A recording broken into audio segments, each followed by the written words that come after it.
Hello नमस्कार, स्वागत है आप सभी का अपने YouTube channel PRC exam prep पर। यूपी ट्रिपल एससी पेपर 2025 6 सितंबर 2025 फर्स्ट शिफ्ट का पेपर आज हो चुका है दोस्तों। इसका हम लोग एनालिसिस देखेंगे, 1 से 100 तक के टोटल 100 क्वेश्चन का एनालिसिस देखेंगे, किस तरह से क्वेश्चन पूछे गए हैं और उसका 100% एक्यूरेट आंसर के साथ हम लोग इसका डिस्कस करेंगे। तो अपने पहले क्वेश्चन शुरू करते हैं कि हड़प्पा सभ्यता किस युग से संबंधित है। हड़प्पा सभ्यता को सिंधु घाटी सभ्यता भी कहते हैं। हड़प्पा सभ्यता किस युग से संबंधित है, तो कांस्य युग से संबंधित है। हड़प्पा सभ्यता किस युग से संबंधित है, कांस्य युग से संबंधित है। ऑप्शन नंबर सी सही होगा। नेक्स्ट है, पुणे में आयोजित उद्यमिता विकास सम्मेलन 2025 का विषय क्या था। तो पुणे में आयोजित उद्यमिता विकास सम्मेलन 2025 का थीम था कि उसमें क्या करना था, उद्यमियों को सशक्त बनाना, पर्सनल अर्थशास्त्र में बदलाव लाना था। ऑप्शन नंबर ए सही होगा। दूसरे का ऑप्शन नंबर ए सही होगा। तीसरे क्वेश्चन की तरफ बढ़ते हैं कि विश्व उपभोक्ता अधिकार दिवस कब मनाया जाता है। विश्व उपभोक्ता अधिकार दिवस कब मनाया जाता है, तो विश्व उपभोक्ता अधिकार दिवस 15 मार्च को मनाया जाता है। कब मनाया जाता है, 15 मार्च को मनाया जाता है। विश्व उपभोक्ता अधिकार दिवस 15 मार्च को मनाया जाता है। नेक्स्ट क्वेश्चन है कि प्रश्न खाली स्थान है। प्रश्न वह है जिसका कोई सदस्य सदन में मौखिक उत्तर चाहता है, जिसे तारांकित चिन्ह द्वारा पहचाना जाता है। तो आंसर क्या होगा, ऑप्शन नंबर बी। तारांकित प्रश्न वो है जिसका कोई सदन में मौखिक उत्तर चाहता है, जिसका कोई सदन में मौखिक उत्तर चाहता है, जिसे तारांकित चिन्ह द्वारा पहचाना जाता है, जिसे तारांकित चिन्ह द्वारा क्या किया जाता है, पहचाना जाता है। नेक्स्ट क्वेश्चन की तरफ बढ़ते हैं। 5वां, कांगटो भारत की सबसे ऊंची चोटियों में से एक है जो किस राज्य में स्थित है। तो कांगटो भारत के अरुणाचल प्रदेश राज्य में, कांगटो कहाँ पे है, अरुणाचल प्रदेश राज्य में स्थित है, जो कि पूर्वी हिमालय क्षेत्र में पड़ता है। तो कांगटो कहाँ पे है, option number B, Arunachal Pradesh में। नेक्स्ट है, छठा क्वेश्चन की तरफ बढ़ते हैं। महावीर ने निम्नलिखित में से किस स्थान पर मोक्ष प्राप्त किया था। तो महावीर स्वामी, जो कि जैन धर्म के 24वें में अंतिम तीर्थंकर माने जाते हैं, उनका बिहार के नालंदा जिले में स्थित पावापुरी में उनको मोक्ष की प्राप्ति हुई। कहाँ पे, पावापुरी में। ऑप्शन नंबर सी होगा कि पावापुरी में महावीर स्वामी को मोक्ष की प्राप्ति हुई। नेक्स्ट क्वेश्चन है, 7वां क्वेश्चन है, एशियाई खेल कितने वर्षों में एक बार आयोजित किया जाता है। एशियाई खेल 4 वर्षों में एक बार आयोजित किया जाता है। ऑप्शन नंबर सी, एशियाई खेल 4 वर्षों में एक बार आयोजित किया जाता है। 4 वर्षों में एक बार आयोजित किया जाता है। यहाँ पे हिंदी का गद्यांश दिया गया 8 से 12 तक, यानी 5 गद्यांश है यहाँ पे। तो आइए गद्यांश को देखते हैं। गद्यांश की तरफ सीधे अपने प्रश्न की तरफ बढ़ते हैं। पहला प्रश्न है कि आनंद की श्रेणी, गद्यांश का प्रश्न है 8वां, आनंद की श्रेणी में ऐसा कोई शुद्ध मनोविकार नहीं है जो पात्र की हानि की उत्तेजना करे, पर दुख की श्रेणी में ऐसा मनोविकार है जो पात्र की उत्तेजना करता है। तो गद्यांश ऐसे दिए गए हैं जो जिसका आंसर हमें क्या गद्यांश में आसानी से मिल जा रहा है। तो देखते हैं कि यहाँ पे कुछ शब्द को पकड़ लेंगे, शब्द को पकड़ के सीधे अब गद्यांश में ढूंढेंगे तो मिल जाएगा। तो यहाँ पे आनंद की श्रेणी में ऐसा कोई शुद्ध मनोविकार नहीं है जो पात्र की श्रेणी की उत्तेजना करे, पर दुख की श्रेणी में ऐसा, हम लोग यहाँ से पकड़ लेते हैं, पर दुख की श्रेणी में ऐसा मनोविकार है जो पात्र की क्या करता है। तो दुख की श्रेणी में ऐसा मनोविकार है, इतना हम लोग पकड़ के चलते हैं। दुख की श्रेणी में ऐसा मनोविकार है, यहाँ पे हमने पाया दुख की श्रेणी में ऐसा मनोविकार है। यहाँ पे दुख की श्रेणी में, दुख की जो पात्र की हानि करता है, पर दुख की श्रेणी में ऐसा मनोविकार है जो पात्र की क्या करता है, भलाई करता है। तो पात्र की क्या करता है, भलाई करता है। इसका आंसर क्या हो जाएगा, पहले का आंसर हो जाएगा भलाई करता है, भलाई। ऑप्शन नंबर ए सही है। 9वां का देखते हैं, दुख की श्रेणी में प्रवृत्ति के विचार से करुणा का उल्टा क्या हो सकता है। तो करुणा का उल्टा, अर्थात विलोम पूछा है, तो करुणा का उल्टा यहाँ पे सीधे क्रोध हो जाएगा। करुणा का उल्टा क्या हो जाएगा, क्रोध हो जाएगा। यहाँ पे गद्यांश में भी दिया गया है कि करुणा का उल्टा क्या है, दुख की श्रेणी में। यहाँ पे देखेंगे, दुख की श्रेणी में प्रवृत्ति के विचार से करुणा का उल्टा क्रोध है। करुणा का उल्टा क्या है, क्रोध है। नेक्स्ट क्वेश्चन की तरफ बढ़ते हैं। तो 9वां का क्या हो जाएगा, 9वां का डी हो जाएगा, क्रोध हो जाएगा। नेक्स्ट है, किसी पर प्रसन्न होकर भी लोग उसकी भलाई करते हैं, इस प्रकार पात्र की भलाई की उत्तेजना किन श्रेणियों में रखी जाती है। तो हम लोग यहाँ से पकड़ लेते हैं, पात्र की भलाई की उत्तेजना किन श्रेणियों में रखी जाती है। पात्र की भलाई की उत्तेजना किन श्रेणियों में रखी जाती है। तो पात्र की भलाई की उत्तेजना, यहाँ पे इस प्रकार पात्र की भलाई की उत्तेजना दुख और आनंद की श्रेणियों में रखी गई है। दुख और आनंद की श्रेणियों में रखी गई। कहाँ पे, दुख और आनंद की श्रेणियों में। कौन सा? ऑप्शन नंबर बी, दुख और आनंद की श्रेणियों में रखी गई है। नेक्स्ट है कि करुणा जिसके प्रति उत्पन्न होती है उसके लिए क्या किया जाता है? करुणा जिसके प्रति उत्पन्न होती है, गद्यांश में देखेंगे, करुणा जिसके प्रति उत्पन्न होती है, करुणा जिसके प्रति उत्पन्न होती है उसकी भलाई का उद्योग किया जाता है। क्या किया जाता है? भलाई का उद्योग किया जाता है। उसकी भलाई का क्या किया जाता है? उद्योग किया जाता है। ऑप्शन नंबर, भलाई का उद्योग किया जाता है, ऑप्शन नंबर पहला सही हो जाएगा, भलाई का उद्योग किया जाता है। नेक्स्ट है 12वां, किसकी प्राप्ति के लिए पात्र में दुख के अतिरिक्त और किसी विशेषता की अपेक्षा नहीं होती। यहाँ पे नीचे देखेंगे उसी गद्यांश का है कि सारांश है यह है कि करुणा की प्राप्ति के लिए पात्र में दुख के अतिरिक्त और किसी विशेषता की अपेक्षा नहीं होती। यहाँ पे करुणा की प्राप्ति के लिए पात्र में दुख के अतिरिक्त और किसी विशेषता की अपेक्षा नहीं होती।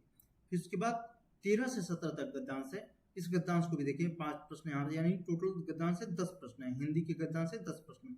तो 13 है कि कालिदास ने क्या कहा था? गद्यांश के अनुसार पूछा है कि कालिदास ने क्या कहा था, तो यहीं पे दिया है नीचे ही। कालिदास ने कहा था कि सब पुराने अच्छे ही नहीं होते, सब नए खराब ही नहीं होते। सब पुराने अच्छे ही नहीं होते, सब नए खराब ही नहीं होते। तो ऑप्शन नंबर बी सही हो जाएगा। नेक्स्ट है 14 नंबर की तरफ बढ़ते हैं। लेखक जी को प्राणी विज्ञानियों की कौन सी बात याद आती है? तो लेखक जी को प्राणी विज्ञानियों, सीधे आप अपना यहाँ पकड़ लीजिए, कुछ शब्द पकड़ा करिए। प्राणी विज्ञानियों की कौन सी बात याद आती है? तो प्राणी विज्ञानियों की, मुझे प्राणी विज्ञानी की, लेखक कहता है कि मुझे प्राणी विज्ञानी की फिर यह बात याद आती है कि सहजात वृत्ति अनजानी स्मृतियों का ही नाम है। सहजात वृत्ति अनजानी, यहाँ पे पकड़िए, सहजात वृत्ति अनजानी स्मृतियों का ही नाम है। ऑप्शन नंबर सी सही होगा। नेक्स्ट है, मनुष्य ने अपनी आजादी के जितने भी नामकरण किए, स्वतंत्रता, स्वराज्य, स्वाधीनता, उन सब में खाली स्थान का बंधन अवश्य रखा गया है। तो मनुष्य ने अपने आजादी के समय जितने भी नामकरण किए, तो नामकरण कहाँ पे है? नामकरण किए। तो उसने अपनी आजादी के जितने भी नामकरण किए, स्वतंत्रता, स्वराज्य, स्वाधीनता, उन सब में स्व का बंधन अवश्य रखा है। स्व का बंधन, ऑप्शन नंबर कौन सा हो जाएगा? ए सही होगा। 15 का ऑप्शन नंबर ए सही होगा।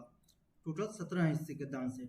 16वें की तरफ बढ़ते हैं। मरे बच्चे को गोद में दबाए रहने वाली खाली स्थान मनुष्य का आदर्श नहीं बन सकती। तो यहाँ पे देखेंगे, मरे बच्चे को गोद में दबाए रहने वाली बंदरिया मनुष्य का आदर्श नहीं बन सकती। तो यहाँ पे बंदरिया, ऑप्शन नंबर डी सही हो जाएगा, बंदरिया इसका सही है। नेक्स्ट है, लेखक जी कभी कभी क्या सोचने लगते हैं? गद्यांश के अनुसार देखेंगे कि लेखक जी कभी कभी क्या सोचने लगते हैं। लेखक जी कभी कभी क्या सोचने लगते हैं? मैं कभी कभी सोचता हूँ, लेखक जी कभी कभी सोचते हैं कि इतने दिनों तक अंग्रेजों की अनुवर्तिता करने के बाद भी भारतवर्ष इंडिपेंडेंस, किसमें है? भारतवर्ष इंडिपेंडेंस। देखिए ऑप्शन नंबर में, यहाँ पे अंग्रेजों की अनुवर्तिता करने के बाद भी भारतवर्ष इंडिपेंडेंस को अधीनता क्यों नहीं कह सका? तो ऑप्शन नंबर बी सही होगा। 17 का ऑप्शन नंबर बी सही हो जाएगा। नेक्स्ट है, जो विशेषण अपने विशेष्य की मात्रा या परिणाम के विषय में ज्ञान कराए उसको क्या कहते हैं? उसको परिमाणवाचक विशेषण क्या बोलते हैं? इसको क्या बोलते हैं? परिमाणवाचक विशेषण बोलते हैं। यहाँ पे नेक्स्ट है कि चैत तद्भव शब्द है, उसका तत्सम बताना है कि चैत का तत्सम क्या होगा? चैत का तत्सम रूप क्या हो जाएगा? चैत्र हो जाएगा। चैत का तत्सम रूप क्या हो जाएगा? चैत्र हो जाएगा। चैत का तत्सम रूप क्या हो जाएगा? चैत्र हो जाएगा। नेक्स्ट है, आदान का विलोम पूछा था कि आदान का विलोम क्या हो जाएगा? तो आदान का विलोम हो जाएगा प्रदान। आदान का विलोम क्या हो जाएगा? प्रदान हो जाएगा। आदान प्रदान। समय की पहचान सियाराम शरण की है। सियाराम शरण गुप्त जी की कविता है, जिसमें वे किसके महत्व के बारे में बताते हैं? वे ये समय की पहचान, तो समय के बारे में बताते हैं। समय की पहचान सियाराम शरण गुप्त की कविता है, जिसमें वे समय के महत्व के बारे में बताते हैं। ऑप्शन नंबर बी सही है। 21 का बी सही है। नेक्स्ट है 22 की तरफ बढ़ते हैं। आंखें दिखाना मुहावरे का सही अर्थ क्या होगा? आंखें दिखाना अर्थात गुस्से में देखना। आंखें दिखाना मुहावरे का अर्थ क्या होगा? गुस्से में देखना। ऑप्शन नंबर बी सही है। नेक्स्ट है 23 नंबर, बुद्ध ने किस उम्र में परिनिर्वाण यानी अंतिम मुक्ति प्राप्त की थी? तो बुद्ध ने परिनिर्वाण कब प्राप्त की था? 80 वर्ष की उम्र में। कब? 80 वर्ष की उम्र में उन्होंने परिनिर्वाण प्राप्त किए थे। नेक्स्ट है, जनवरी 2025 में कौन सा देश आधिकारिक तौर पर ब्रिक्स समूह का 10वां पूर्ण सदस्य बना? तो 10वां पूर्ण सदस्य कौन बना? इंडोनेशिया बना। कौन सा देश बना है? इंडोनेशिया। 10वां बना है, इंडोनेशिया देश बना है। नेक्स्ट क्वेश्चन की बात करें। नेक्स्ट क्वेश्चन है, एक सामाजिक घटना जिसमें समाज का एक वर्ग अपने जीवन की मूलभूत आवश्यकताओं को भी पूरा करने में असमर्थ होता है, उसको क्या कहते हैं? जिसमें वो अपनी मूलभूत आवश्यकताएं पूरी नहीं कर सकता, उसको क्या बोलते हैं? गरीबी बोलते हैं। ऑप्शन नंबर बी, गरीबी बोलेंगे। नेक्स्ट है, भारतीय संविधान के किस अनुच्छेद के अनुसार संघ की कार्यकारी शक्ति राष्ट्रपति में निहित होती है? तो 26 का ऑप्शन नंबर क्या हो जाएगा? 26 का 53, अनुच्छेद 53 के अनुसार भारतीय संविधान के किस अनुच्छेद के अनुसार संघ की कार्यकारी शक्ति राष्ट्रपति में निहित होती है? तो अनुच्छेद 53 के तहत। नेक्स्ट है 27, किस औद्योगिक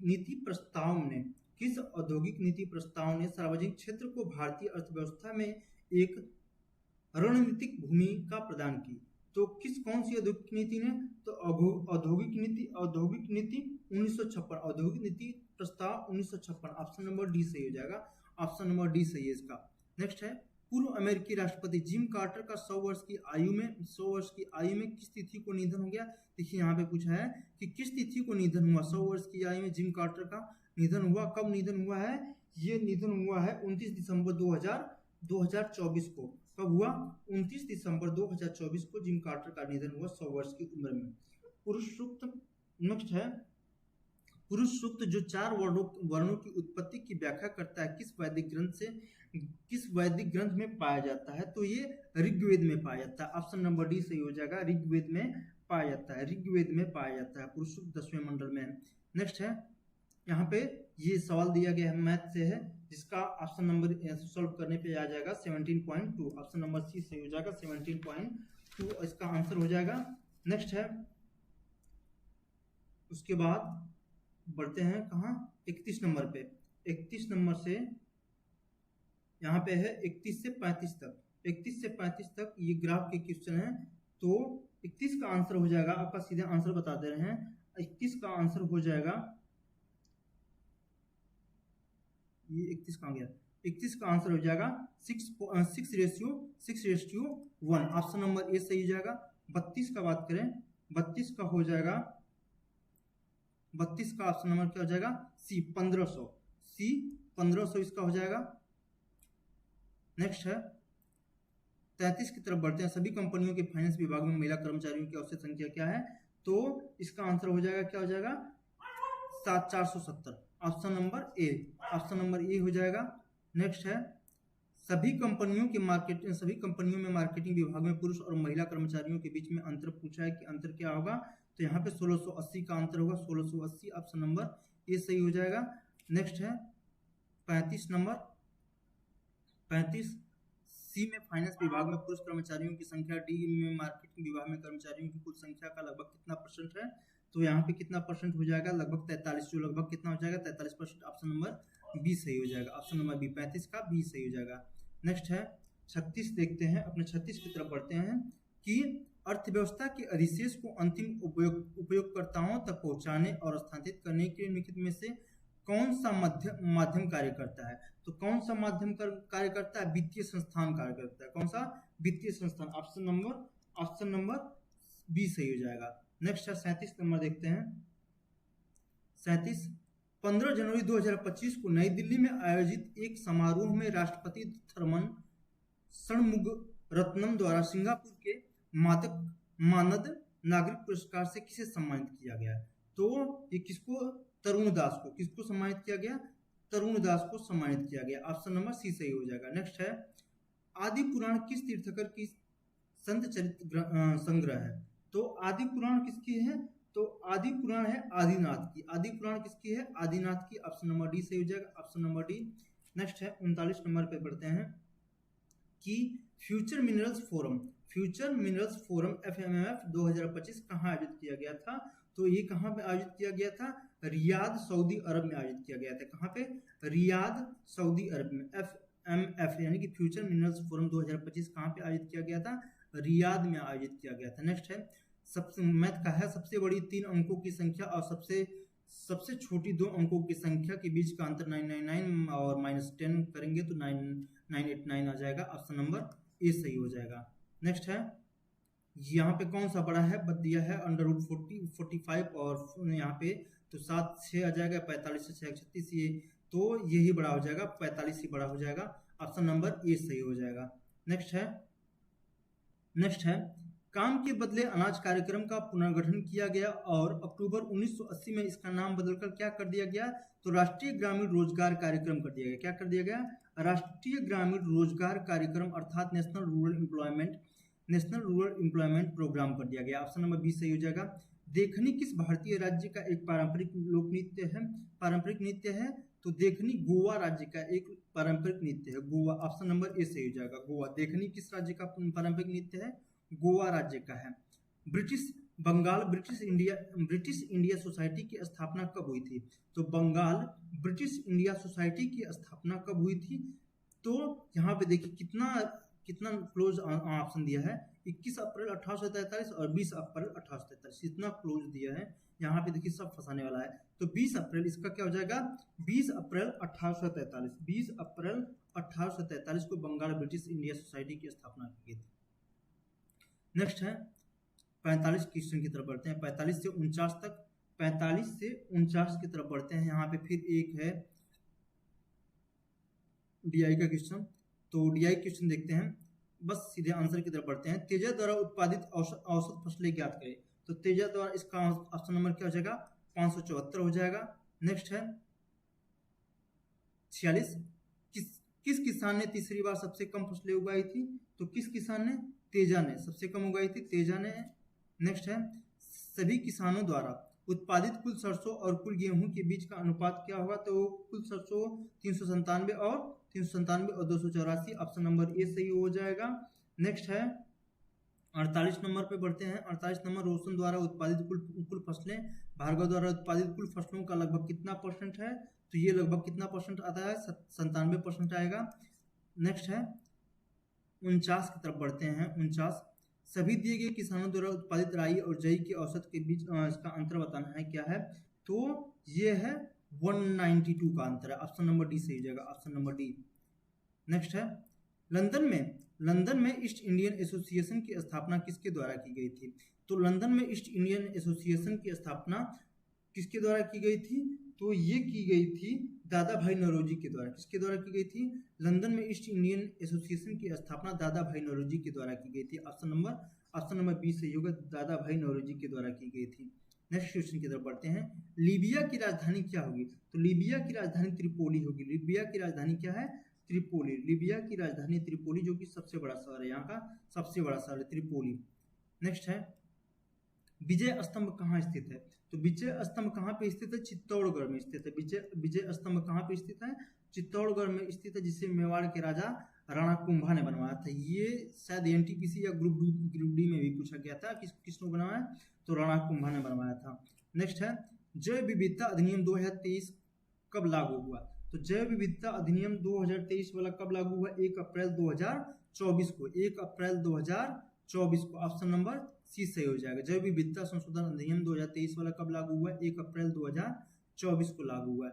यहाँ पे फिर मैथ का सवाल है, यदि एक्स वाई अभाज्य संख्या है तो उनका एलसीएम की बात करें तो एक्स वाई हो जाएगा और एचसीएफ की बात करें तो 1 हो जाएगा, तो ऑप्शन नंबर सी सही हो जाएगा। नेक्स्ट है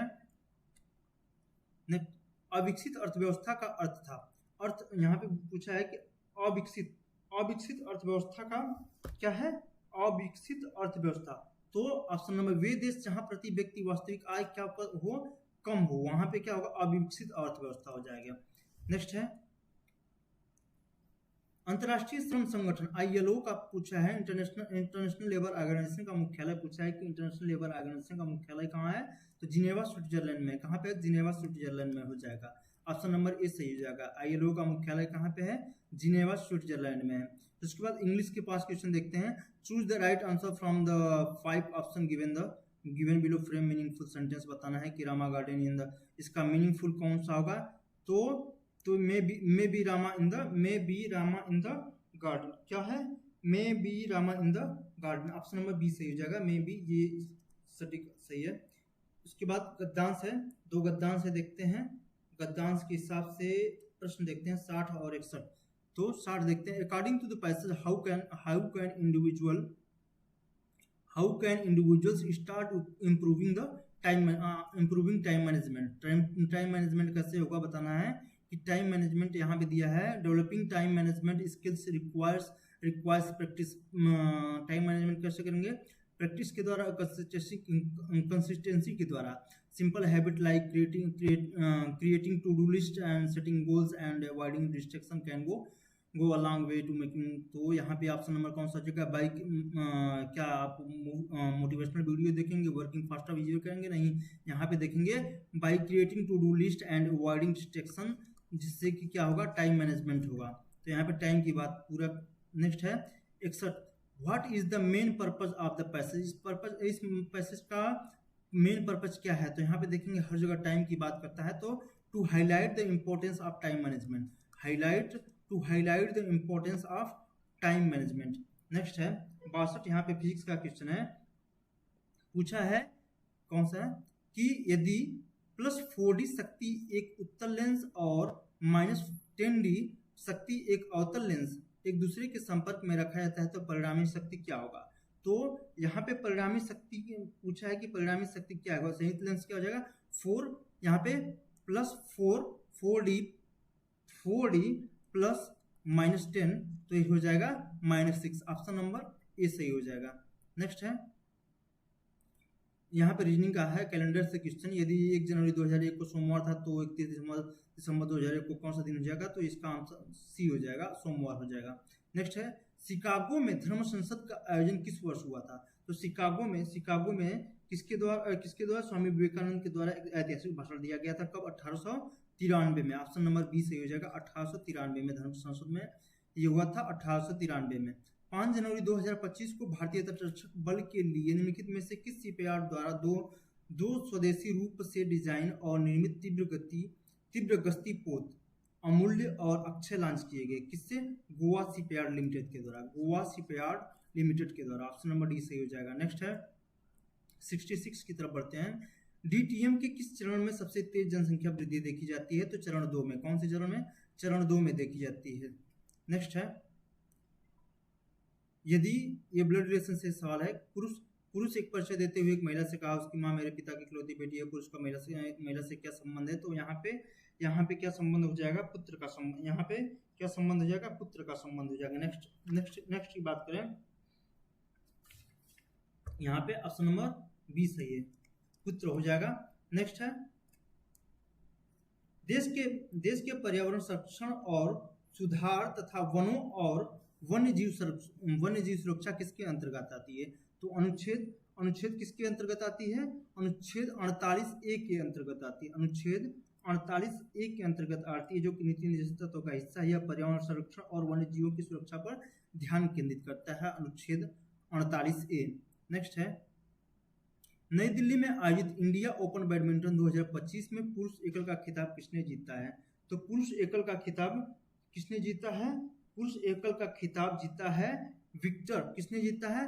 विक्टर एक्सेल्सन ने जीता है। नई दिल्ली में आयोजित इंडिया ओपन बैडमिंटन का खिताब किसने जीता है? पुरुष एकल खिताब विक्टर एक्सेल्सन ने जीता है। नेक्स्ट है 70 की तरफ बढ़ते हैं कि अनुशीलन समिति का मुख्यालय पूछा है कि अनुशीलन समिति का मुख्यालय कहाँ होगा? तो अनुशीलन समिति का मुख्यालय हो जाएगा कलकत्ता में। अनुशीलन समिति का मुख्यालय कहाँ है? कलकत्ता में स्थित है। नेक्स्ट है 2/5 प्रतिशत रूप में दिखाना है, तो 2/5 का प्रतिशत रूप में हो जाएगा 40% हो जाएगा। नेक्स्ट है ऑप्शन नंबर पहला सही है। नेक्स्ट है चंद्रयान 3 किस वर्ष प्रक्षेपित किया गया था? तो चंद्रयान 3 किस वर्ष प्रक्षेपित किया गया था? 2023 में प्रक्षेपित किया गया था। चंद्रयान 3 को 2023 में लॉन्च किया गया था। नेक्स्ट है 2023 में। ऑप्शन नंबर डी सी है, 72 का डी से है। नेक्स्ट है भारत के पश्चिम में कौन सा सागर स्थित है?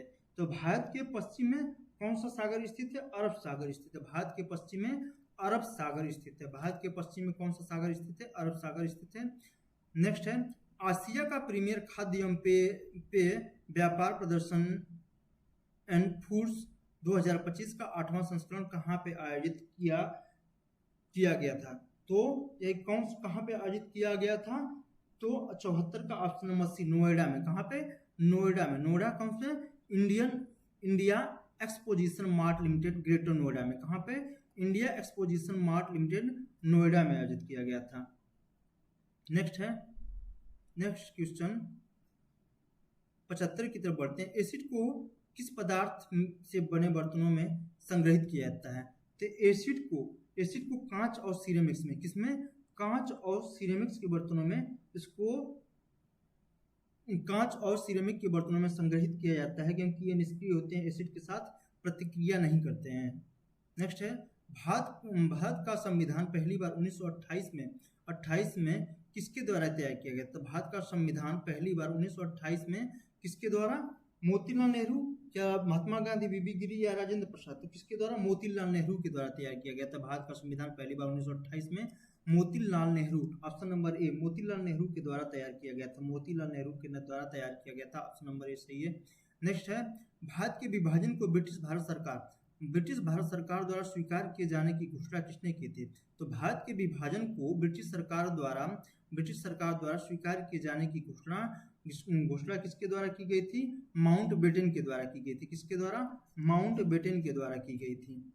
नेक्स्ट है, निम्नलिखित में से सर्वथा भिन्न बताना है कि इनमें से भिन्न कौन सा है? लोहा, चांदी, सोना। ये लोहा, चांदी, सोना ये तो ठोस धातु है। कौन सी धातु हैं? ये ठोस धातु में आ जाएगी, जबकि पारा क्या है? एक तरल धातु है, तो ये भिन्न हो जाएगा, ऑप्शन नंबर ए सही है। नेक्स्ट है, भारत पाकिस्तान ने वर्ष 1960 में एक संधि पर हस्ताक्षर किए थे, उस संधि का नाम क्या था? तो उस संधि का नाम था सिंधु जल संधि। सिंधु जल संधि, ऑप्शन नंबर सी सही हो जाएगा, सिंधु जल संधि। कौन सा? सिंधु जल संधि। नेक्स्ट है, उसके बाद 80 से 84 तक यहाँ पे ये DI का है ग्राफ वाला क्वेश्चन, जिसका आंसर देख लेते हैं। 80 का आंसर क्या हो जाएगा? 2:3, 2:3 आ जाएगा। उपयुक्त में से कोई नहीं हो जाएगा, 2:3 हो जाएगा इसका आंसर, 2:3। नेक्स्ट है, इसका आंसर क्या होगा? जनवरी में निर्मित कुल कुर्सियों में से 20% कुर्सियां नहीं बिकी। यदि जनवरी में नहीं बिकी गई ऑफिस कुर्सियों की संख्या और व्हील कुर्सियों की संख्या का अनुपात 5:4 है, तो जनवरी में बेची गई व्हील कुर्सियों की संख्या ज्ञात कीजिए। तो 81 का कौन सा हो जाएगा? 81 का 780 हो जाएगा, ऑप्शन नंबर डी सही हो जाएगा। 82 की तरफ बढ़ते हैं, 82 का कौन सा सही हो जाएगा? तो 82 का 16.67%। तो यहाँ पे उपयुक्त में से कोई नहीं, ऑप्शन नंबर ई सही हो जाएगा। नेक्स्ट है 83 का, इसको बढ़ते हैं हम लोग सीधे अपने आगे बढ़ते हैं, इसको छोड़ते हैं। हवा में कौन सी अम्लीय गैस वर्षा के पानी में घुलकर कार्बोनिक एसिड बनाती है? तो हवा में कौन सी अम्लीय गैस घुलकर? तो कार्बन डाइऑक्साइड। कौन सी? कार्बन डाइऑक्साइड घुलकर कार्बोनिक एसिड बनाती है। कार्बन डाइऑक्साइड CO2 मिलकर कार्बोनिक एसिड बनाता है। नेक्स्ट है, विश्व की सबसे लंबी नदी कौन सी है? तो विश्व की सबसे लंबी नदी हो जाएगी नील नदी। कौन सी नदी हो जाएगी? नील नदी, ऑप्शन नंबर डी, नील नदी सही हो जाएगी। विश्व की सबसे लंबी नदी नील नदी हो जाएगा। नेक्स्ट है रीजनिंग का है कि मुकेश सुरेश से लंबा है लेकिन राकेश से छोटा है, तो इसको करके आप देख लेंगे। नेक्स्ट है, निर्वात में प्रकाश की गति और माध्यम में प्रकाश की गति के अनुपात के माध्यम को क्या कहा जाता है? तो यहाँ पे अपवर्तनांक आया था। निर्वात में प्रकाश की गति और माध्यम में प्रकाश की गति के अनुपात को क्या बोलते हैं? अपवर्तनांक बोलते हैं, रिफ्रैक्टिव इंडेक्स बोलते हैं। क्या बोलते हैं? अपवर्तनांक बोलते हैं, अपवर्तनांक। नेक्स्ट है 89 नंबर की तरफ बढ़ते हैं। 89 नंबर कि दिसंबर 2024 में किस संगठन ने SAFE affordable flexible and efficient accommodation विनिर्माण विकास के लिए श्रमिक आवास शीर्षक से रिपोर्ट जारी की थी? किसने किया? नीति आयोग ने किया था, national institution for transforming India, option number D सही होगा, नीति आयोग ने किया था। नेक्स्ट है, निम्न भूजल भंडार से किस प्रकार की चट्टान संरचना सबसे अधिक जुड़ी हुई है? तो निम्न भूजल भंडार से किस प्रकार की चट्टान सबसे अधिक जुड़ी हुई है? अवसादी चट्टानें जुड़ी हुई है, सेडिमेंट्री रॉक्स सबसे ज्यादा जुड़ी हुई है, ऑप्शन नंबर ए सही हो जाएगा, सेडिमेंट्री रॉक्स जुड़ी हुई है। नेक्स्ट है यहाँ पे फिर उसके बाद 91 से 95 तक ग्राफ का क्वेश्चन है। तो इसको आप देख लेंगे थोड़ा सा। और बढ़ते हैं अपने आगे की तरफ कि 96 से देखते हैं 96 में क्या है। का खाली स्थान कौन सा अनुच्छेद बाह्य एवं आंतरिक आपातकाल के दौरान लागू होता है? तो कौन सा अनुच्छेद है जो कौन सा अनुच्छेद है ये बताना है। ऑप्शन नंबर 96 का है कौन सा अनुच्छेद कौन सा अनुच्छेद है जो बाह्य एवं आंतरिक आपातकाल के दौरान लागू होता है? तो अनुच्छेद 352 है। 352 जो है कि ये आपातकाल के दौरान लागू होता है। तो ऑप्शन नंबर ई कोई नहीं, इनमें से कोई नहीं, ऑप्शन नंबर ई सही हो जाएगा। नेक्स्ट है 45 छात्रों की आयु में रैंक बताना है कि इसमें रैंक क्या था? तो ये रीजनिंग का सवाल है, ऑप्शन नंबर सी सही हो जाएगा। नेक्स्ट है उसके बाद भारत के खाली स्थान राज्यसभा के प्रदेन अध्यक्ष हैं। भारत के उपराष्ट्रपति राज्यसभा के प्रदेन अध्यक्ष हैं। भारत के उपराष्ट्रपति हो जाएगा। नेक्स्ट है ऊंट अपने किसमें वसा जमा करता है? हम्प अर्थात कुबड़ में अपना ये वसा जमा करता है। ऑप्शन नंबर डी सही हो जाएगा। गुड़हल के पौधे के फूल, गुड़हल का फूल जो होता है वो कौन सा होता है? बाइसेक्सुअल होता है। बाइसेक्सुअल अर्थात उभयलिंगी होता है। ऑप्शन नंबर बी सही हो जाएगा, ऑप्शन नंबर बी। तो ये रहे